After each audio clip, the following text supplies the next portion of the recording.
So hi guys, welcome to Ustream. If you want to ask a question tonight, then you can write and ask on my Skype, which is LisaCairns12, or just leave a missed call and I'll try and call you. But I have been finding that lots of people have been asking to call and I haven't always been getting back to everybody. So you just have to see if my finger clicks for you tonight.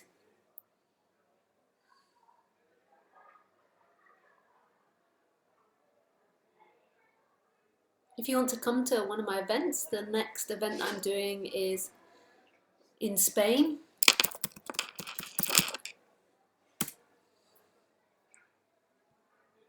Let's have a look. Oh, the next event I'm doing is an online retreat. I've done one of these before and it was very popular.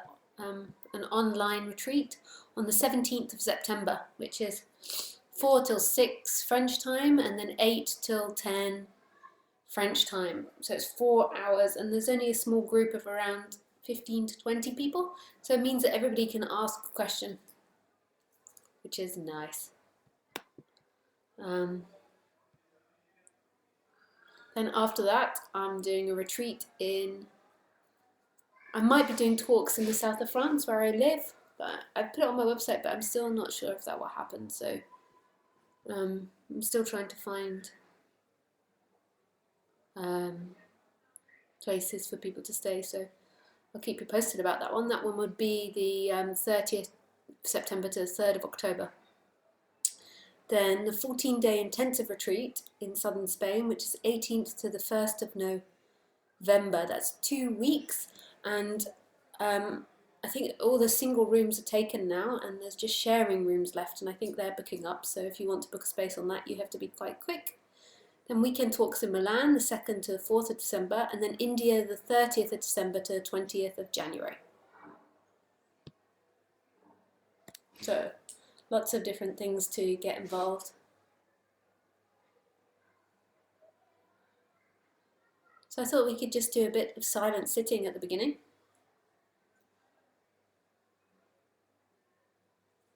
And I'll just talk you all through it. I know everyone loves the questioning and the talking. People are like, sitting? What's the point? We go to Lisa so we don't have to meditate. We go to Lisa because she says you don't have to do anything, which is not what I say, but she says you don't have to do anything.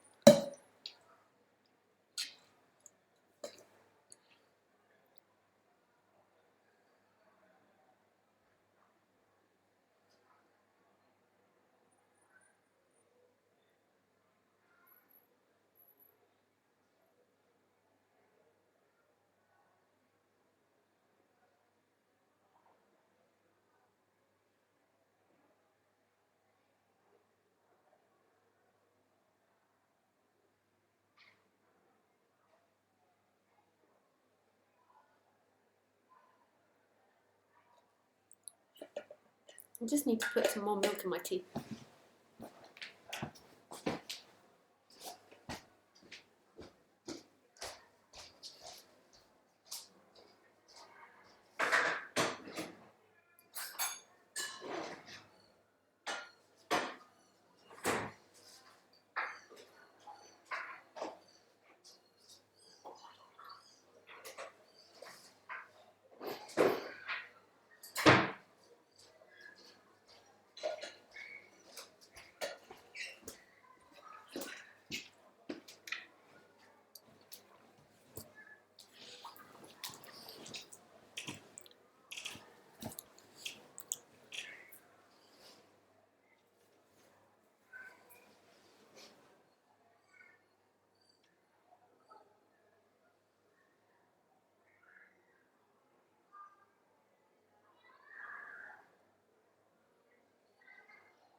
The most important part of non-duality isn't the intellectual side of it, isn't the understanding of non-duality, although that's really profound and beautiful. And there can be these intellectual awakenings where the person, realizes, it has some experiences and it realizes that it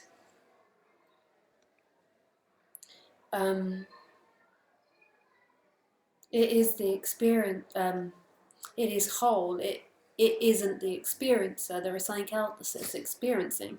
And there can be these openings and the person kind of realizes it. It's seen by the person that everything is wholeness experiencing itself. And then there can be this energetic shift, which is the end of that energy being contracted inside of the body. So it's the end of claiming all these habits and these behaviors. And it's not so much about reconditioning yourself, although in that process there is lots of reconditioning happening. It's about that energy of something being the center and the experience of this collapsing. And that energy is holding on to the conditions, the habits, the body, the behavior, the life, the memories, the intellect, the ideas. But it's not necessarily about all of those things changing, although a lot of them do change in this. But the most important part is the honesty.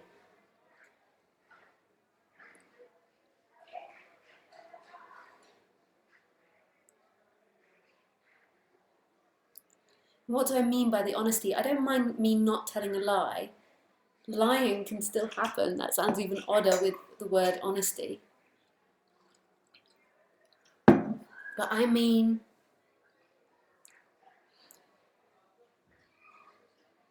the ending of living a lie, the ending of living in an illusion.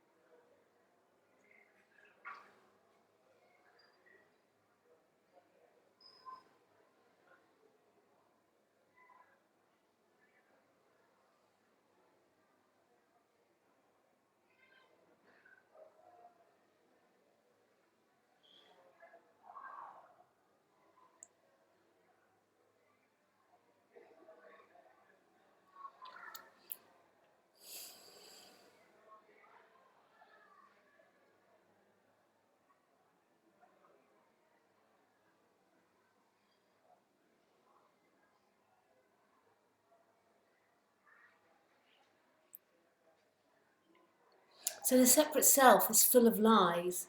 It's full of illusions that it believes it is. And waking up is kind of like collapsing back into this until you stop living, the separate entity stops living in a timeline of itself, in a mental image of itself, in a mental reality of itself.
what we often like to use non-duality as is a new way of avoiding what we feel and avoiding what's happening. So we want to live in the concept of no doership. We want to live in the concept of no self, of no person, not because or for non-duality, but because you want to not feel the pain in which you feel. So if you feel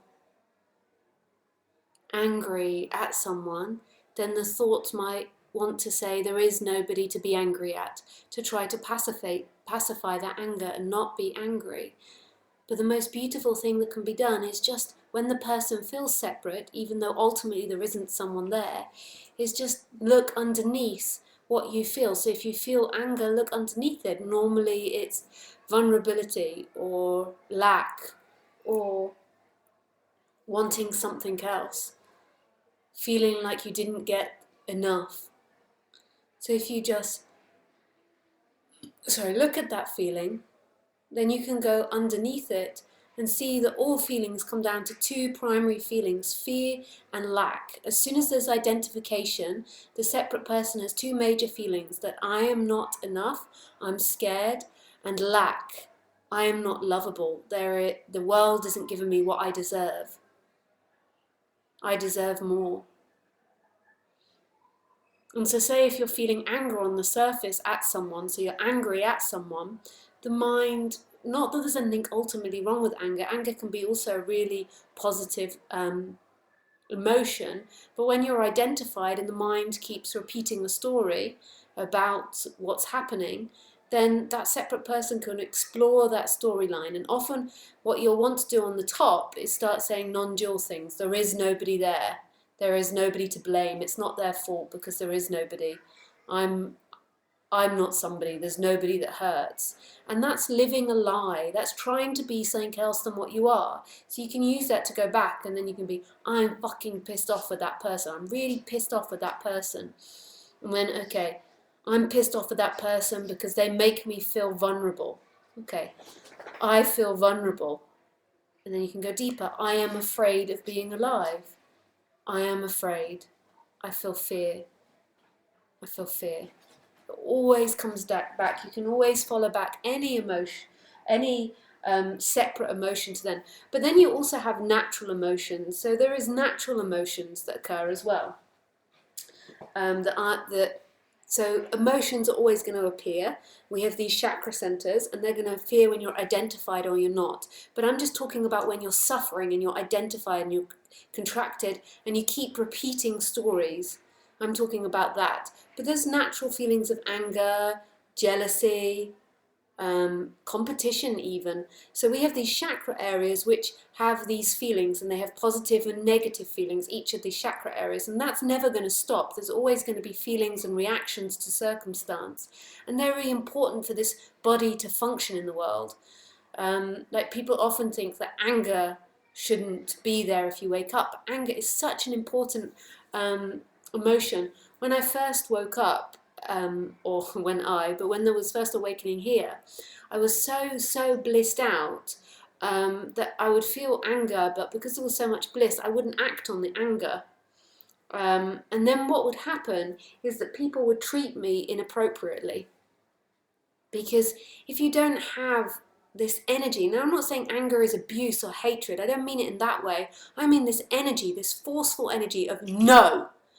In Chinese medicine, they say that people that are afraid of anger and don't express anger, and when there's a denial of anger, they often experience depression, because anger is a really vital force. And I don't mean it in the negative, like when you're identified, you hate people for what they've done. You dislike people for what they've done. You blame people for what you've done. I'm talking anger that's like, no, this is not okay to behave like that. Or, no, I don't want to do it.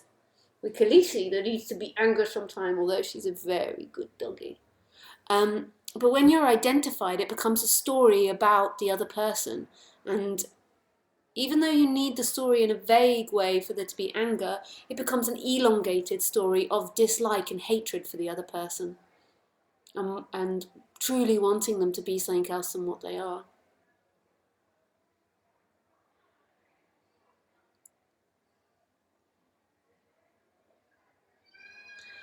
But when you're identified, and the way that you can tell it's identification is there's this contraction of suffering, there's this feeling of being bound inside the body and it's happening to you.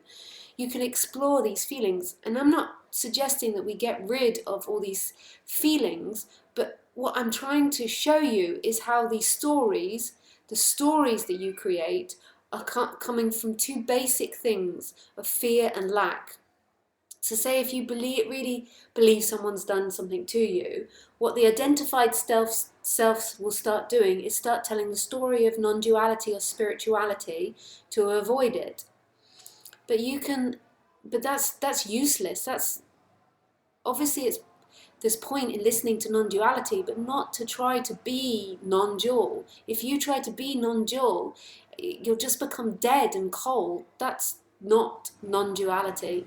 So when you're telling yourself non-duality when you feel uncomfortable, I can assure you that is identified action that's trying to avoid what's happening. So what you need to do is go the opposite way. When you feel separate, you need to go inward, seemingly inward, although ultimately there is no inward and outward. So you feel unloved by someone. So they don't give me enough attention, they're never going to love me, da, da, da, da, da. But you don't even know this. Then you use non-duality, there is no one that can love. But go the other way, so they take things away, they never give, they're stingy. And then see that you feel behind that anger at that person for not giving you what you want. And then see underneath the anger there is lack, that you feel like you're missing something and the world or the other person isn't giving you that. Then you can go underneath that and see that really you just feel unloved, that you're not lovable. And then you can go even further, you can feel that you feel like you've been abandoned by God or wholeness. It's really important to listen to non-duality, and it's important I speak non-duality, but I realise that you see, in the past, when non-duality was spoken about, traditionally it was done one-to-one. So there would be one person. There was also group talks, but you would know the person that was speaking about non-duality with you, and so then when you were using non-duality to just boycott what you're actually feeling, that would be pointed out. But I meet lots of people that think they're awakened because they're telling themselves the story of non-duality and they're curbing all their reactions and all their emotions. And this isn't non-duality at all. Non-duality is about becoming fully human and not human at the same time. So it's seeing that who you truly are isn't the form, and then the effect of that is for the human to be truly and utterly human and humane, which is so beautiful. Not someone that's constantly living in non-duality. So what I have to do now is, because I realise that so many people are trying to fake it and pretend that they're awakened and pretend to themselves that they don't suffer anymore, is point out that you can tell if you're suffering by the contractions in your body. Like, explore the sensations of the body. But it's also really important to listen to non-duality, because it's got to be seen, not by someone, but those clouds have got to pass enough for it to be recognised that who you are isn't that separate entity, aren't the clouds. Who you are is the light that is shining behind it, and is everything, is the whole entire universe. You could call it aliveness or beingness. So,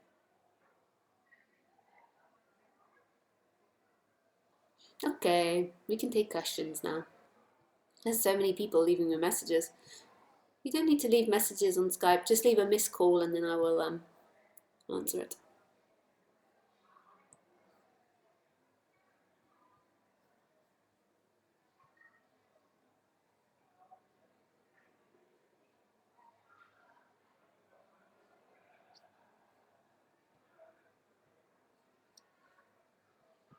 Okay, let's see who's lucky.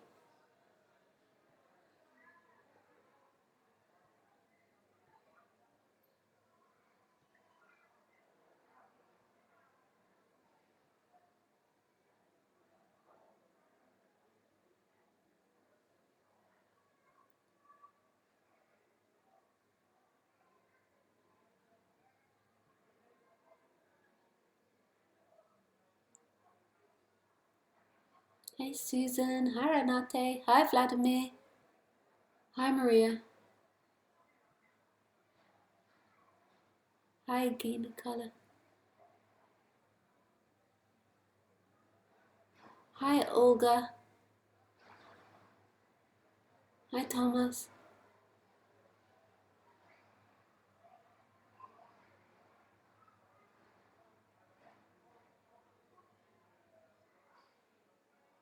hi Asborn,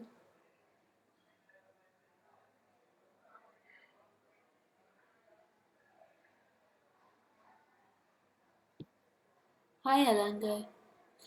Wow, there's so many people that want to talk.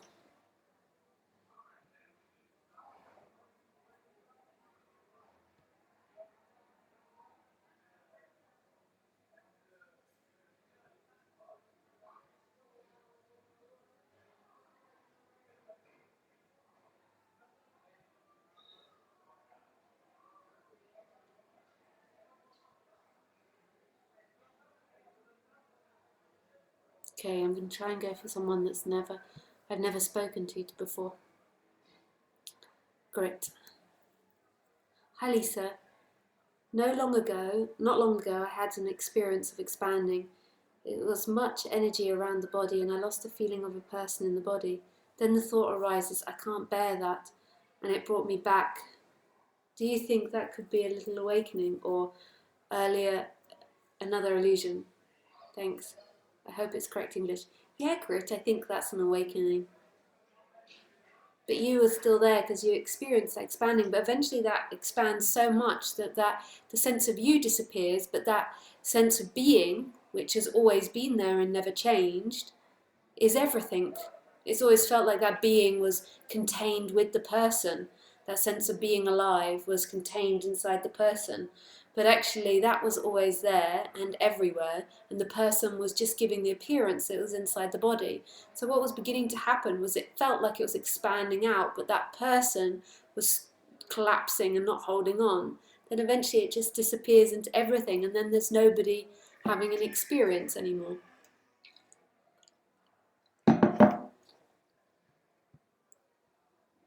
So, nice. It is really scary though. Grit. Really scary. It feels like you're dying, that's what the body says. You're dying, there's something wrong here, so it produces lots of fear. When you are dying on one side, the illusion is dying, but who you truly are can never die. It was there prior to the birth of this body. That beingness, that essence that's always been there. Hi Darren! Okay, so you hadn't spoken to Grit before?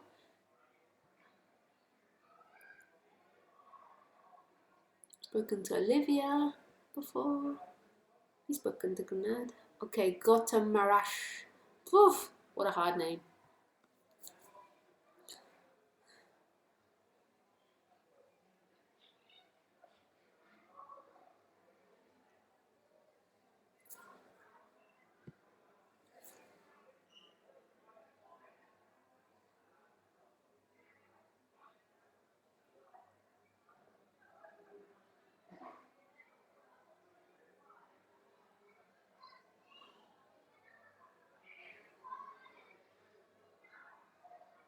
The person whom you're trying to reach is currently on.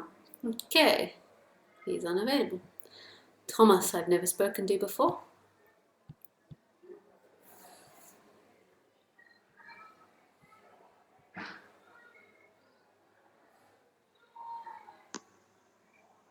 Hey, Thomas. Hello, Lisa. Hey. I wasn't expecting this. Sorry, How are it was a you? bit out of the blue because also Ustream's behind. Oh, okay. Hi. Sorry. That's okay, take your time. Oh, well. Yeah, I was like, trying on Ustream, and I don't know how you do that. And because I think you have to pay for it, don't you? Or something. No, Oh, you don't? no. You can just watch it off my, you can watch it on my, if you can't figure out how to use it, you can just watch it. It's embedded in my website. So you just go to my website and watch it. There's like a little box on my website which you can watch it through, like a TV channel. But maybe you clicked on something which said sign. They tried to get you to sign up to pay for an account, Yeah. which I'm sure they tried to do that. Yeah. Yeah, they did. I'm a little bit nervous. So. I'll send you the link just in the side of the website as to where you can watch. Okay. Just 1 sec. I just have to find the link.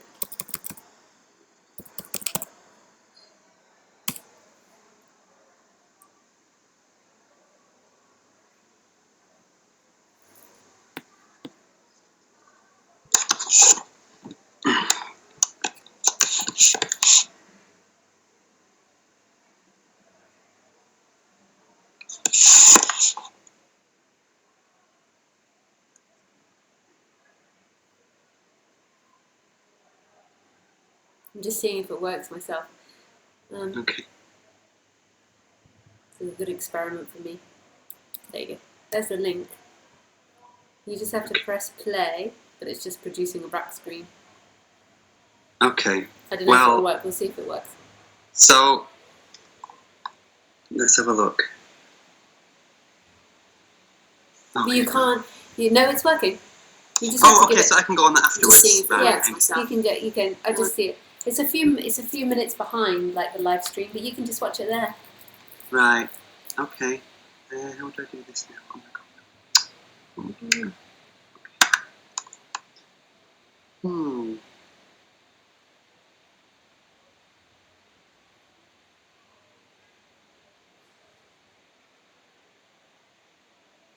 Did you have a question, or were you trying to get onto Ustream? Well, I was watching one of your videos earlier, and you were talking about being open and honest. Yeah.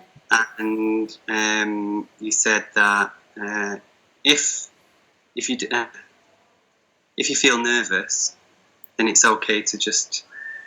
Oh yeah, sure. We can sit in silence. I just thought that maybe you were Yeah, just wanted to listen. I'm a bit. I feel in the body like there's anxiety, and I guess maybe I'm trying to wait for that to go, or there's some, Yeah, I'm just aware that there's anxiety in the body. Yeah. Yeah. Yeah, and I mean, I feel like I'm going through a few things in my relationship, and I feel like, yeah, I don't know. It was strange. Me and my partner have not been getting on that well recently. And thanks for calling me, by the way. Thanks. This feels so strange. And how do I do this? So, yeah, and I've kind of been umming and ahhing about the relationship. I've been getting quite stressed out because I went to see this woman, and she's a crystal healer, and basically she said a few things about my relationship. She said, she did the healing, and she said, well, Spirit's telling me that next year you might start getting fed up with James, and you might a younger male might come in, and something like then you'll have to decide whether you want to go with this younger male or whether you want to stay with your partner, and and she was saying all this stuff, and basically what seems to have happened is that I've believed what she said, because I do love my partner, but in my mind now I feel like that has caused problems, because I'm kind of looking at everything that all our interactions, and I feel like I'm looking for evidence that that's true. Do you know what I mean? Yeah. Because she said something like, oh, well, Spirit told me. So I kind of feel like, well, from that perspective, if Spirit told her, then there's no arguing with that, in a way. Yeah. Do you know what I mean? So it's like, it's funny. So I'm in a little bit of a blur moment, and I do card readings and stuff, and I listen to people who do angel card readings, because I'm into angels. And some of them have been saying that there's things with the relationships and so it's like, I don't know really. It's just caused some anxiety, you know. It's such a great thing to explore relationships. So what is it that you fear you'll lose if you lose him? Like if you feel that in your body, what is it that you fear you'll lose?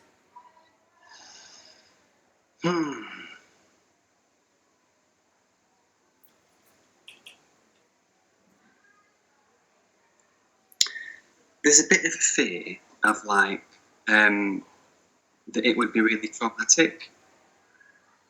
Do you know what I mean? So when it's like the breakup would be traumatic, and if I wanted to break up, that he would like be really angry about it, and he kind of wouldn't let me, you know. So I don't know. I mean, I kind of feel like I'm not really making much sense, actually. Yeah, but that's okay. That's more of a surface thing. But Yeah, it is. Yeah. if you lost him, what do you feel like you would lose?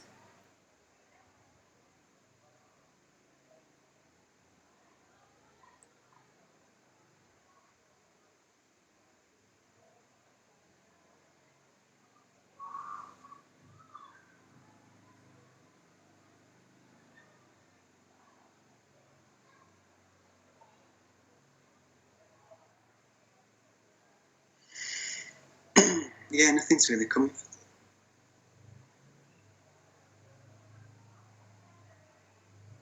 If you lost him, what do you feel like you would gain?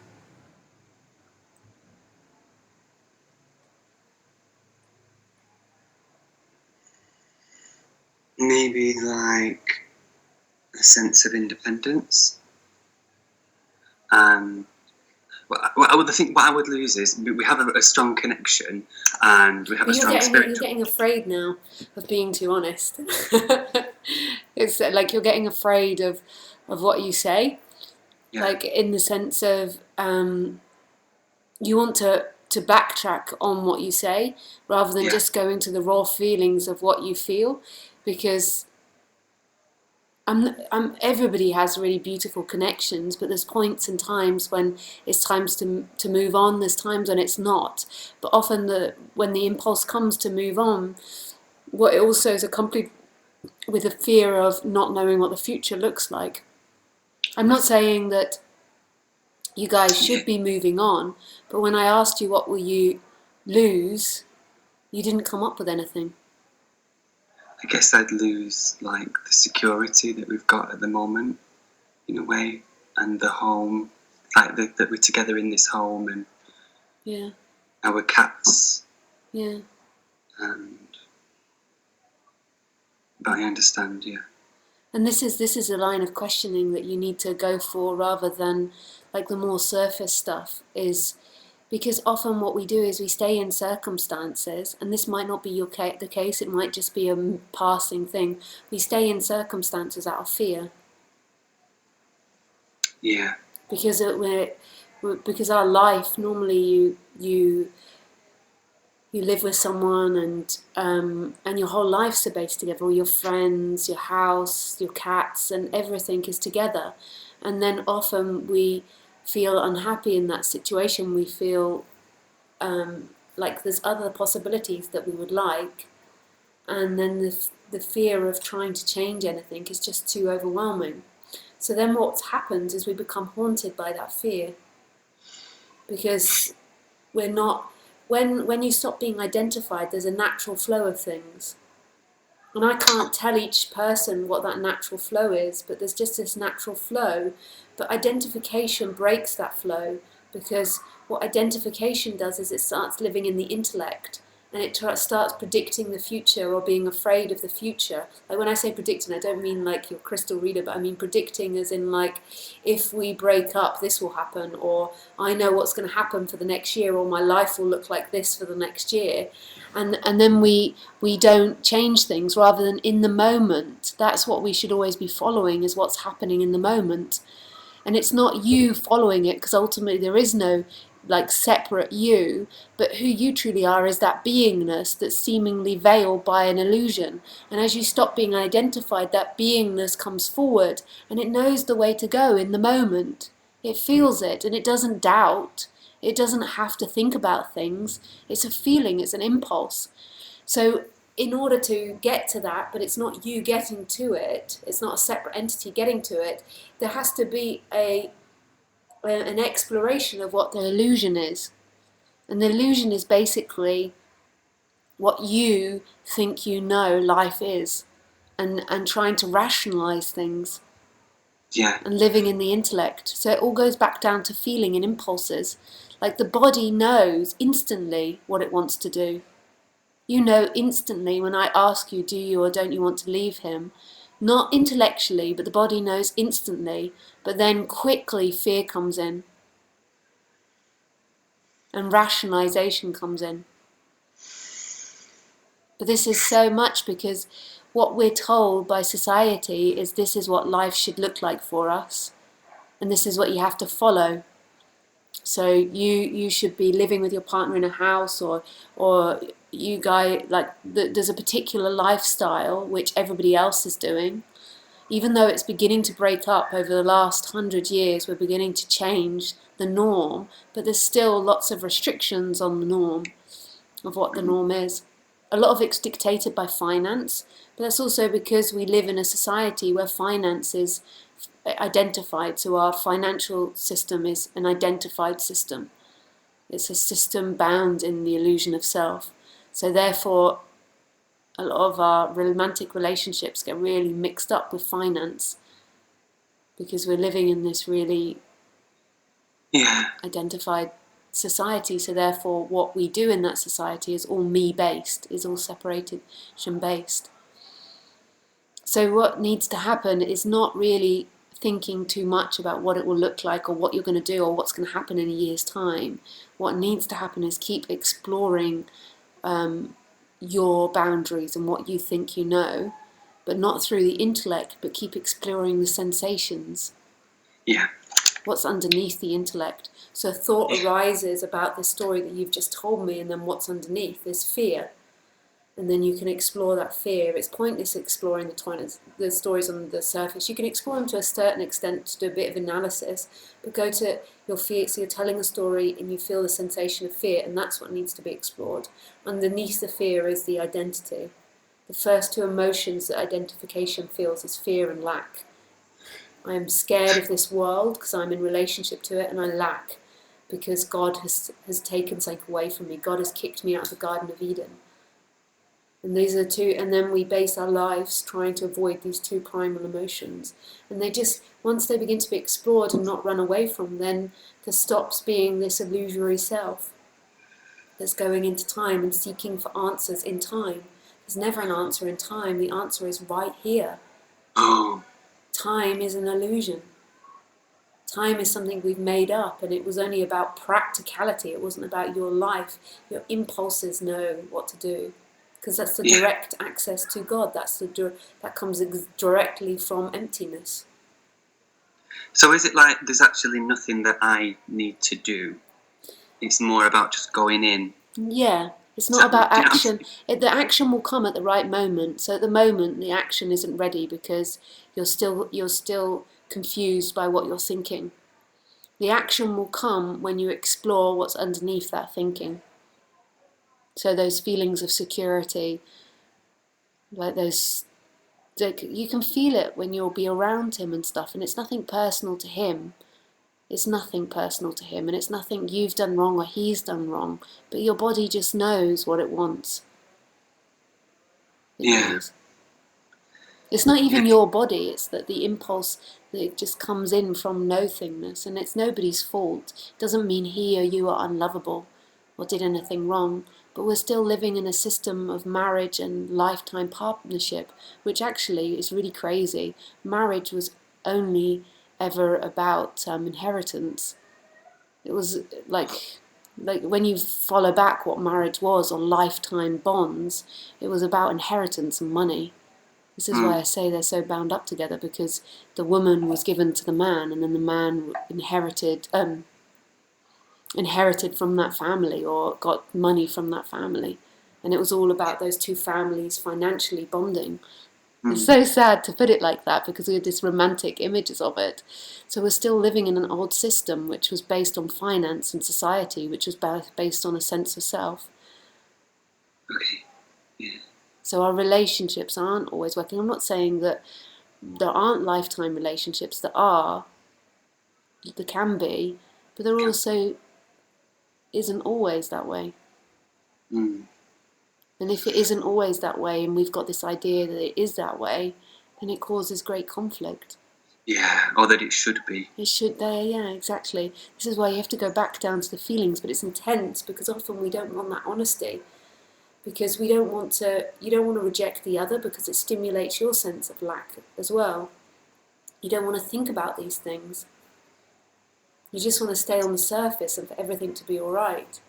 But you're living in a fake world that you guys have made up. Not just you and your boyfriend, but the whole society is made up. And so therefore, of course, when you're waking up, all of this is going to be questioned and it's going to change the external. Yeah. Yeah. I guess part of me feels a bit like one of the reasons why I can't leave is because I've and if I go on too much, just stop me. But in the time that we've been together, I've been quite neurotic about different things, like about his appearance and about certain things about him, and it's been like trauma based. I feel like just obsessive behaviours and asking for reassurance and stuff, and just general kind of craziness. So in a way, I feel like I kind of, it's like I can't leave him because I've put him through so much. In a way, do you know what I mean? Yeah. Like, and also I'm wondering if I do, then is he going to say, well, it's because of this, it's because of this crystal healer, and she's just put something in your head? Do you know what I mean? Yeah. So I don't know. So that idea that you've put him through so much and therefore you couldn't leave, like, so if you go to that feeling now, so if you just feel that thought and then go underneath that feeling,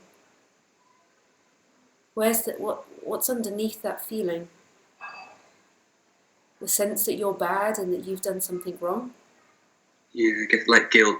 Guilt. Okay, so there is this sensation of guilt that you're bad, that you've done something wrong. And then underneath that feeling,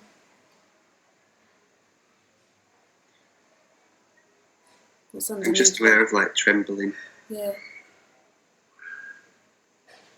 Yeah, it's Maybe so there's physical. something wrong with me as well. Pardon? Maybe I'll also like that there's something wrong with me. Yeah, there's something wrong with you. Now this guilt comes from lack. Remember I said it was two primary emotions. So that in some way you have done something wrong to be kicked out of Eden. There's something wrong with you. Yeah. So all of that builds up into that story. You see how there's step-in layers that build up into that main story, which says, I've been so neurotic. I've put him through too much. Now, taking that story, this is what's happened throughout your whole relationship. So you've had these two primary feelings of fear and lack, and then they've got acted out. And it's always got to go backwards, because we always look at the surface level. So your surface level there was the story level, which was I've put him through so much. Now this is a ridiculous, not trying to be rude to you or anything, no, it's a ridiculous way to live a relationship, but this is how everybody in our society does. We think like that. But you have to follow it back down, and you see that all these spiral stories, all these tentacles of stories, always come from these two primary emotions of lack and fear. And when you begin to see this, all these stories will begin to collapse in on themselves. So you get confused because you feel that story. So then you want him to say it's okay, and you can't expect him to say it's okay and your neurosis was okay and that you haven't put him through all those things. He might say that and he might be really angry with you, but you have to go back to what you feel and see. Like he might have all these different thought systems about you, and that's what he can do. He's allowed to do that, but you have to follow back those feelings to the lack or the fear. So which is somatic. Pardon? And they're somatic. What does somatic mean? Like physical. Yeah. Yeah, so they're the physical sensations or the energy in the body. Yeah. You're not conscious of these two lacks of fear, but your whole life will have been based on trying to get away from them. But yeah, they're physical. They're deeply embedded in the psyche, and it's like they possess every cell. So when you begin to tap on them and go back to them, it does make you physically shake or feel sick or feel physically ill, because they've been underlying for 20 years, say, in the body. Or 30 years, depending on how long you've been living your story. And the reason that the mind's got so neurotic is because it's been trying to validate those stories. So you've been trying to get your partner to say you are enough, that there isn't something wrong with you. And he can't ever be that person that does that for you. You'll come up with new things that's wrong with you. Because you feel lack at the core of yourself, you're always looking to him to be a certain way or to validate a certain thing. And that's an impossible role for him. Oh, in a way, you mean because I feel lacking myself, looking for him to complete me. Yeah. By being perfect or whatever. Yeah, all these different things.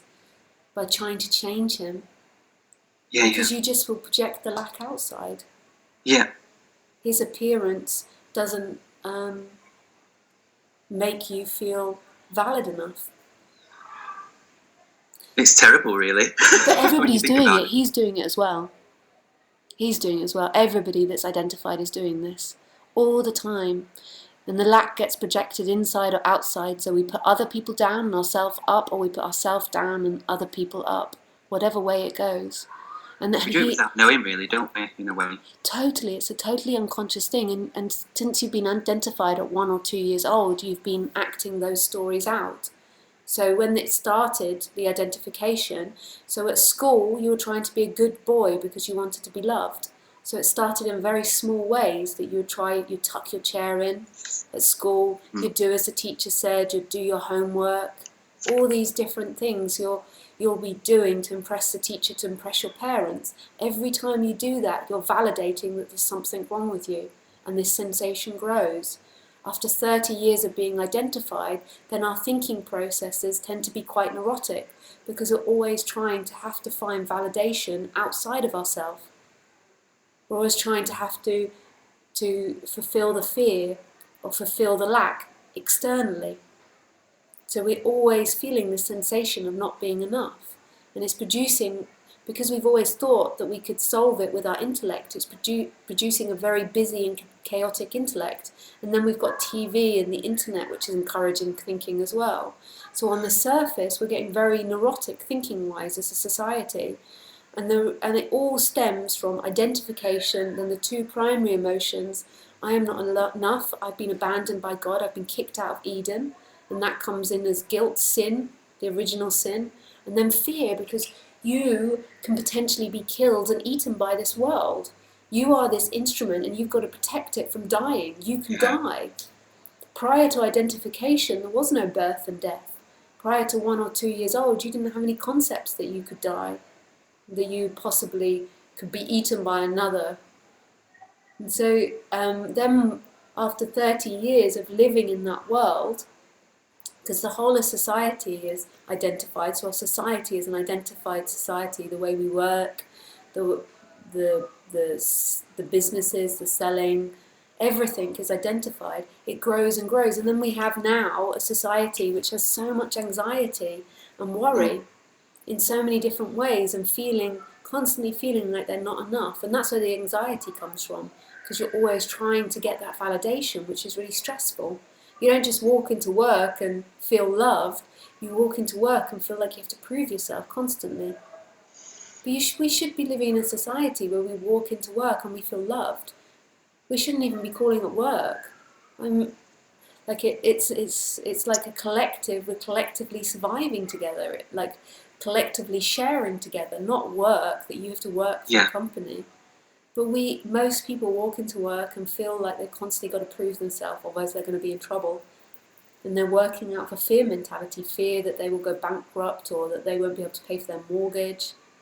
And this is really bad for the brain and for these thought processes. So all the time, everything that you think about and the thoughts that come up around your partner, you have to follow it back to these two primary feelings, and then it will release it out of your body and stop the neurotic thinking. I find it a bit. I mean, it's funny because right now I feel like because through this talking, like stories are being liberated, it's like the trembling happens by itself. Yeah. Does that make sense? Yeah. But I find that I spend quite a lot of time like trying to, like, I get bored with it as well because it feels like effort, like trying to feel what's there, or like, or even being interested when I'm actually not even interested in what's going on. I just want to get away from it. Yeah, totally. So it's like I don't know. I find that I don't know what, in a way, like what to do. So yeah. do you know what I mean? No, I do. But what will happen is that life will make you look at this stuff because while the separate entity feels like it's got an escape in pleasure, like it can escape, like it can't be bothered, it can go and watch TV or surf the internet or talk with your partner or something. So where it can escape these feelings, it always will. But what it will do to you, what life will do to you, because life is so compassionate, it's always bringing everybody home again, all these illusions home again, is it will make that energy look in. It will make that energy question itself. Yeah. And then the ultimate question. I get the sense that the takeaway is coming because of this. So I'm just listening for it. Nice. Should we say hello? Yeah. What takeaway did you get? Hello. Oh, pizza. Nice. Thank you. Thanks very much. I Thanks, love bye. pizza. Sorry about that. It's okay. Right, I'll just put it in the kitchen. Sorry about this. Sorry, guys. It happens. Lisa does it. You don't you sometimes? Yeah. Um. And then the ultimate question underneath that, so that one that's looking and those two lacks and fear, and then the ultimate question that comes back again is who is it that's looking at the entity? Who is it that experiences the entity? And then so listening to non-duality is also really beautiful because who is it that experiences that contracted bundle of energy? Because even that one that's looking at the feelings isn't who you truly are. That's an appearance happening in the dream. It feels like that's who you are, that you can feel your feelings and explore your feelings, but even that's being experienced. Yeah. But I'll let you go now. I can see your partner's coming for pizza. Oh. Speaking to Lisa. Hello. She says hello. Hello. He's quite shy. Okay, so because I noticed that if you want me to go, I can go. Just let me know. Yeah. So it's like going inside in order to get rid of. There's that sense. Do you know what I mean? Or again, like. But while you feel like you're there, you're going to seek. So while you feel like you're someone, you're either going to seek in money, sex, material things, the material world, or you're going to seek spiritually. And the exploration of what's happening in the body, I can't say it's far more beneficial because ultimately there is nobody there, but while you feel like you are, this is going to relax that sense of contraction and that sense of seeking a lot. Right, so it's kind of because it's bringing it out of the mind in a way. And it's going to relax it. It's not going to wake you up because there is no you to wake up. That illusion, that final plop into everything is going to happen when it happens, but it's going to really relax that neurotic, compulsive thinking and trying to always get things in the flow because it... and that sort of like dead feeling that's always trying to go to the next moment to get out of what's happening. But it's not going to collapse the illusion in itself. It can't. Something in the dream can't collapse the illusion. The illusion collapses when it collapses because it's like you keep looking at yourself and your feelings, but then eventually that one that's looking gets eaten up as well. And that's life that does that. So it keeps looking and it gets smaller and reduced, but then finally it disappears into life, and you can't say that that's somebody's effort, or you can't really tell you the path to disappear into life. But what I can tell you it will do is it will relax so much of the seeking and the discomfort. Yeah, in a way, there's it kind of drives you mad really because in a way there is nothing that you can do, is there? So it's like. But like you said, the only thing you can do is go into the sensations when there's the seeking, and that's just it. Yeah. Yeah. Okay. It will make things. I think it, and know from experience that it does really help people. Help people in their lives and calms the person down, because at the moment what our society has done is it's created such a neurotic thinking process with lots of worry and anxiety. These are the two primary things that's encouraged. Mm. And this does the reverse thing. Yeah. Oh, well, nice speaking to you. Enjoy your pizza. I will do. Thanks a lot, Lisa. Thanks. Bye, Bye. Thomas.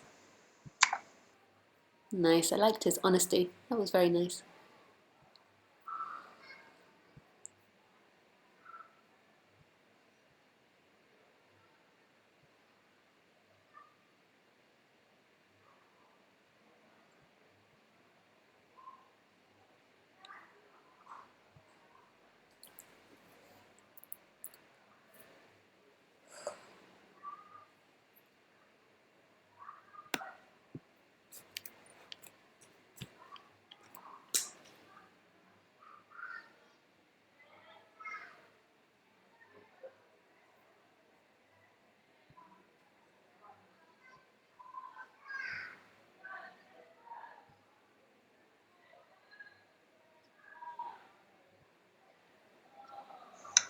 Hey, Marianne. Oh.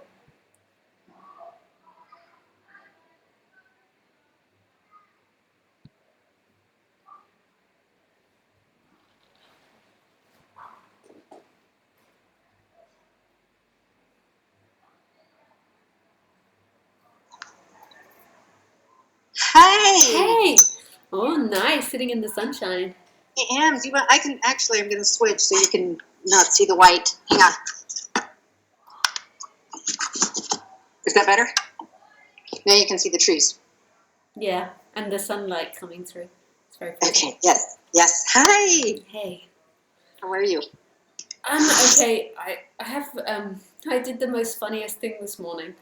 I taking this health pill and I swallowed it whole, and it was like a really big health pill, and it got stuck in my throat. And if anyone has ever done this before, it's a really funny thing. Like, what happened was it was stuck, so it was wanting to make me feel sick, be sick, but at the same time I couldn't get it, I couldn't be sick. So it was creating for me to swallow loads, and what I've done is I've put loads of gas in my stomach. And I'm so bloated and I'm a little uncomfortable that I've got to wait for the gas to go through, I suppose. Some poor unfortunate soul tomorrow is going to just explode. But I'm sort of sitting here and it's like, it's getting more and more intense, like I had some food and I'm like, oh. But it was such a funny experience. I've never experienced this before, but I'm sure other people, or maybe I'm any person stupid enough to do that. I've done it with pills when I don't use water. And not necessarily that I want to throw up, but they feel like they're stuck right here. And then it's going to go up or down. Yeah, no, I've had that before, but this one was actually stuck here. I was just like totally like, I had to sit there and finally a hot drink melted it, but I was sat there for about 45 minutes like, it reminded me of Khaleesi when she swallows a bone whole and then you see her for ages like,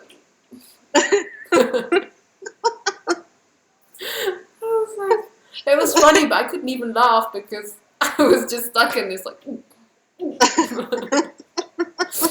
Please see the size of my belly now.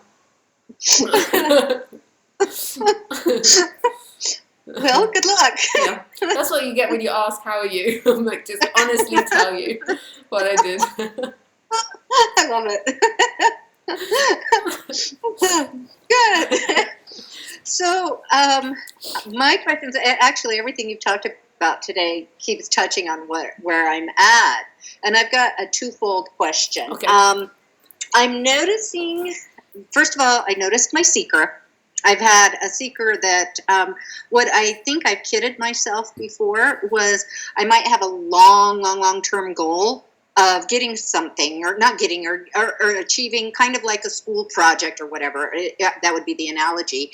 And knowing that that's there, then I do my day-to-day, and whatever happens, happens. And I'm okay with what's happening during the day, but I think that the goal at the end anchors me in a sense of security. And recently that particular goal went away, and so now I don't have one out there. And then I went to a yoga class in which that teacher did not teach with an apex pose. And during yoga, I noticed myself getting more and more agitated because I didn't have anywhere to go. And it dawned on me when I came home, my agitation, that I didn't have a purpose. So I'm noticing having those goals, even though they don't necessarily aren't going to make me better, happier, or whatever, they seem to be an anchor point. Yeah. And right now I have neither. And I notice the fear of not being able to, or not being able to trust, but not fully trusting. Yeah. So I'm kind of there. Yeah, I think it's really beautiful, like, because what happens, I remember when I was younger, I used to live in units of time. So I used to have my day mapped out, and it was like I was always living in a unit of time, and this relaxed me. And this is a total illusion, and actually this creates a sense of deadness because you're always living in a timeline. And so when you do begin to take it away, I think it will produce fear because you've been identified for a period of time, or that body's been identified for a period of time with this living, knowing what's coming or knowing what's happening. Yes. And this doesn't bring you any freedom knowing what's happening. We used to believe that it brought us freedom or security, but it doesn't actually. It brings a deadness and a unspontaneity. What's that word? When you're not spontaneous. And so when you begin to unpeel these things, I think it can produce lots of fear. But this is what happens. Seems to be the waking up process, and then that fear gets explored, and then at some point that will stop presenting itself. It can only get explored when you take things away. Often it can only be explored, and it's not even you exploring it. Like at the beginning of the conversation, you said, I've seen the seeker, but who is it that even sees the one that's seen the seeker? We often personify consciousness or personify beingness and believe that it could see the seeker, but beingness, consciousness can't think. So it can only see it instantaneously, but it can't register that it's done that in time. Sorry, I'm on Skype. I guess you could have seen him kiss me. Okay, yeah, I understand what you're saying, and I agree with that because I think I do get feelings of, it's not. Yes, I know what you're saying. Yeah. I don't even put words in it. But sometimes when you're saying things like saying you've seen the seeker, I get the sense of what you're saying. You've seen the seeking energy, but yes, but then it can even go even further. And who is it that even sees that? Because beingness has no quality. It doesn't have a brain to register time. It creates a brain that registers time. So beingness can't think. It's empty. It's like light. It's like light of a film. The light of the film that produces that in a cinema that's projecting the film on the screen. It never moves. It's still. It's always white, bright light, and it never changes from being that. But the colours that are placed over it are moving and changing. The pictures that are placed in front of it are moving and changing and giving the appearance of a film being played. So beingness is like the white light. It doesn't have the ability to see a seeker. Only a brain can see a seeker because that's something in the film. That's an experience. So you seeing the seeker is an experience. But there's something even beyond that one that sees the seeker. But it's beautiful that you've seen the seeker because that would collapse a whole dimension of the separation. But then who is it that sees the one that sees the seeker? It's so cool. One day, it is, because one day I was listening to you while I was walking, and you were talking about something like that, and you were saying that everything appears for it to see, hear, whatever, and somehow that experience happened where it was completely open. Earlier today, you talked about no boundaries, and absolutely incredible. Probably a microsecond. I have no idea how long. And then, of course, I went, came back in. But even when you do come back in, that's been tasted. You see, these are the awakenings. And once that's been tasted, the seer, the person that comes back in, it knows it in some bizarre way. Even though it doesn't exist, it kind of knows it in the dream because there's been a tasting, and the person comes back and claims it, or that's okay on that level. But there is then a knowing of it. Once these awakenings happened, you can't forget it. It's been tasted. And lots of them happen, and then finally it will go for longer periods, and this will be remembered even stronger and stronger until finally those clouds, that there will be a shift. The person will be happening in this, and the experiencer will be that boundlessness. And then the person will be an appearance coming and going in this, but not the solid experiencer.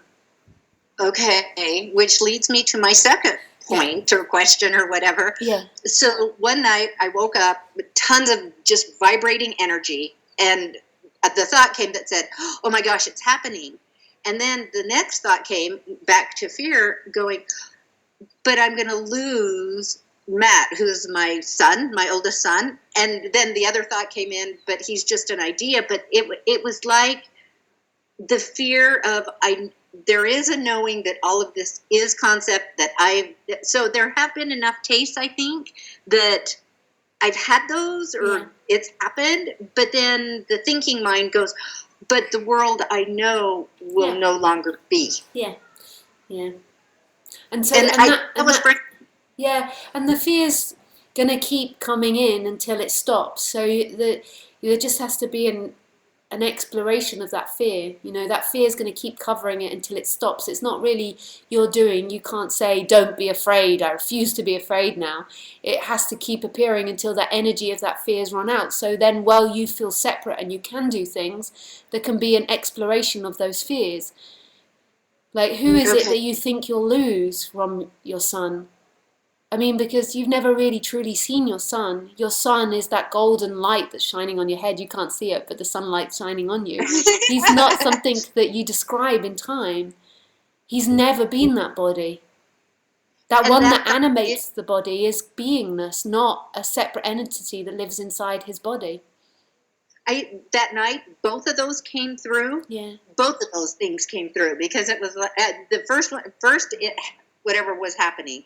Then I got the constriction, and then I was like, well, but if it's happening, there's no me, then there's no him, and he's the idea, and I already know he's the idea. Yeah. So it was kind of both. Yeah. But I think the fear kind of won out. Yeah, it often does. I think the fear won.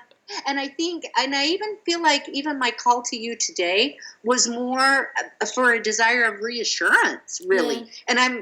And of the seeker and of the fear person, and I'm like, well, seriously, I don't even need that, because that doesn't what you give me. That's, do you know what I mean? Yeah. Am I right when I say that? Yeah. So say the last bit again. What I give you? What? Reassurance that it's okay that I'm going through this. Yeah, well, I mean,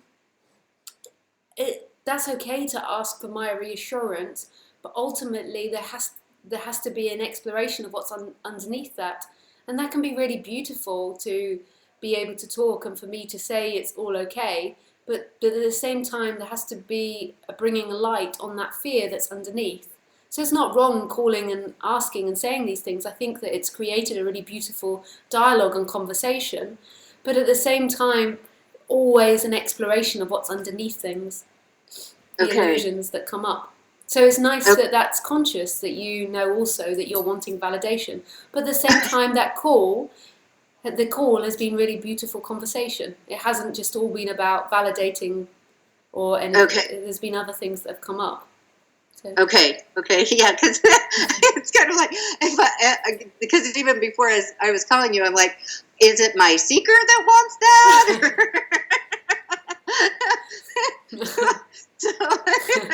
But yeah, I think as I do, because even the night that I had the fear, there was some exploration with that, where I could feel him, I could feel the thought, I could feel the fear, I could feel the energy, and it was just kind of all over the place. And then eventually I fell asleep and it was fine, but it's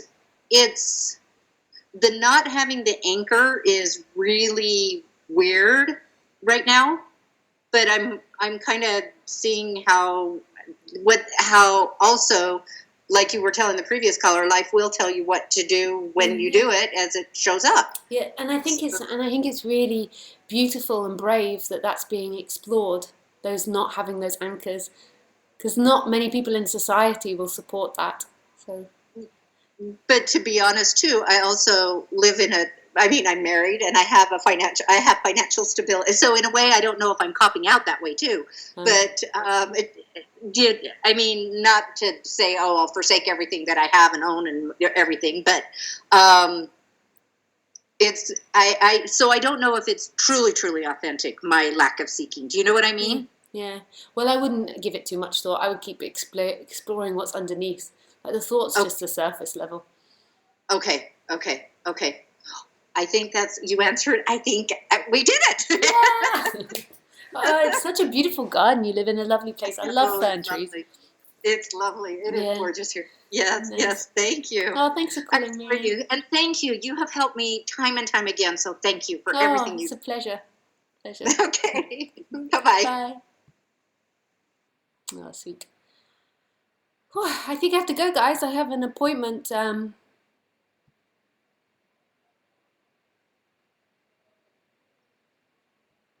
At 8.